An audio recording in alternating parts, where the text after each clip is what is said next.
Supreme court ने अलीगढ़ मुस्लिम university से संबंधित अजीज बाशा जजमेंट को खारिज कर दिया।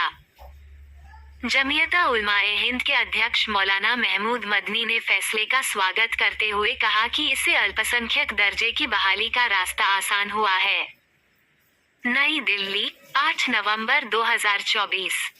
सुप्रीम कोर्ट की 7 सदस्यीय पीठ ने आज बहुमत से अलीगढ़ मुस्लिम विश्वविद्यालय (एएमयू) के अल्पसंख्यक चरित्र पर 1967 के सैयद अजीज बाशा बनाम यूनियन ऑफ इंडिया जजमेंट को खारिज कर दिया है।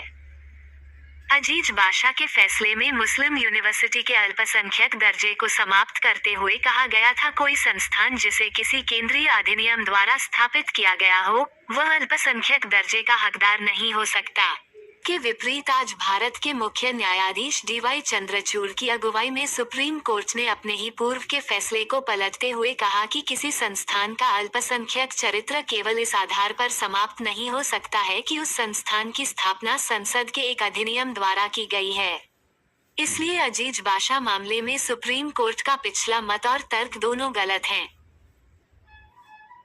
मुख्य न्यायाधीश डीवाई चंद्रचूड़ ने फैसला सुनाते हुए आगे कहा कि अनुच्छेद 30 उन सभी संस्थानों पर समान रूप से लागू होता है जो भारतीय संविधान लागू होने से पूर्व स्थापित हुए हैं और जो संविधान लागू होने के बाद स्थापित हुए हैं।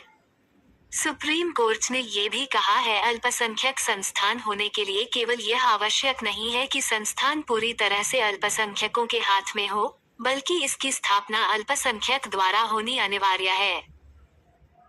जमीयता उलमाए हिंद के अध्यक्ष मौलाना महमूद असद मदनी ने इस फैसले का स्वागत करते हुए इसे महत्वपूर्ण और दूरगामी परिणाम वाला बताया है।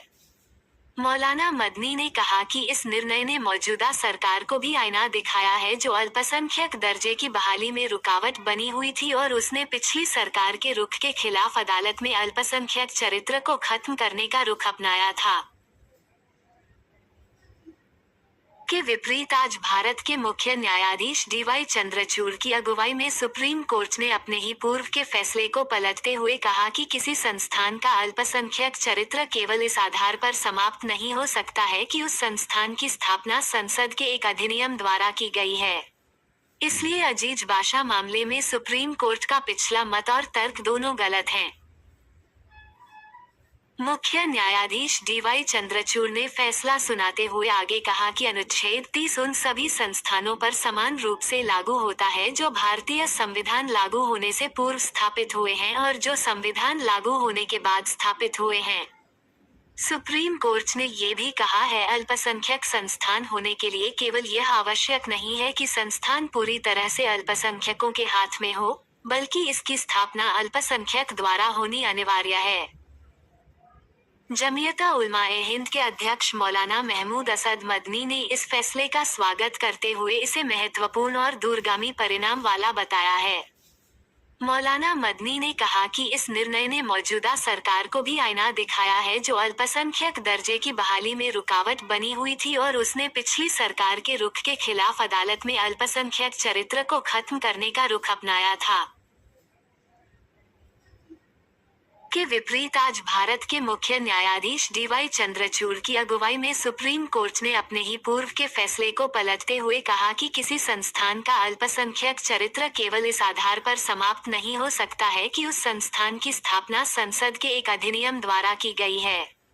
इसलिए अजीज बाशा मामले में सुप्रीम कोर्ट का पिछला मत और तर्क दोनों गलत हैं। मुख्य न्यायाधीश डीवाई चंद्रचूड़ ने फैसला सुनाते हुए आगे कहा कि अनुच्छेद 30 उन सभी संस्थानों पर समान रूप से लागू होता है जो भारतीय संविधान लागू होने से पूर्व स्थापित हुए हैं और जो संविधान लागू होने के बाद स्थापित हुए हैं।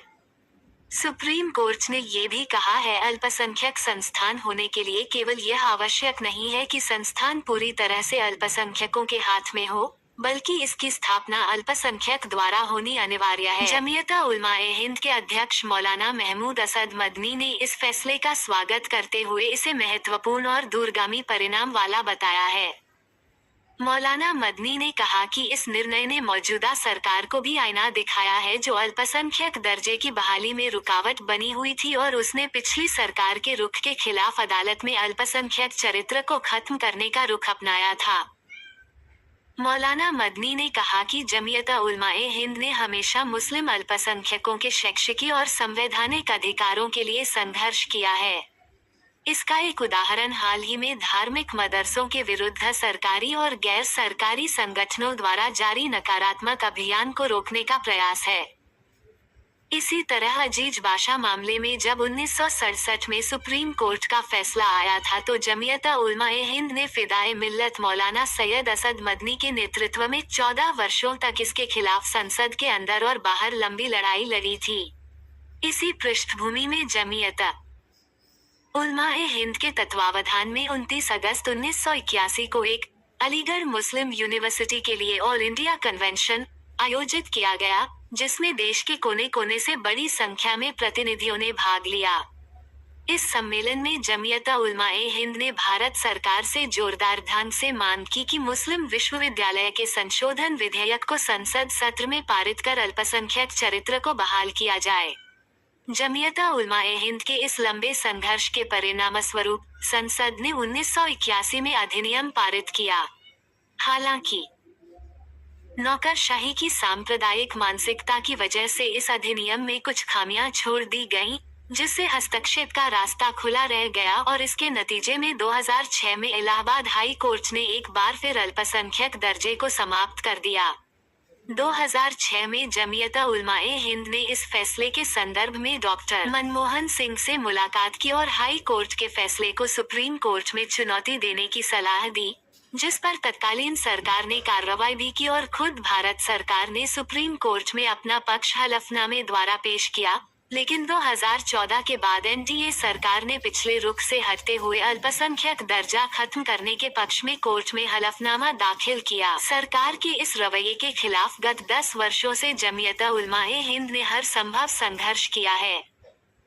मौलाना मदनी ने कहा कि जमीयत-उल-उलमा-ए-हिंद का लंबे समय से मानना है कि अलीगढ़ मुस्लिम विश्वविद्यालय, जो भारत के मुसलमानों की एक अनमोल धरोहर है, सुरक्षित रहे और उन लक्ष्यों की पूर्ति के लिए सफलतापूर्वक अपनी मंजिलें तय करती रहे, जिसके लिए इसकी स्थापना की गई थी।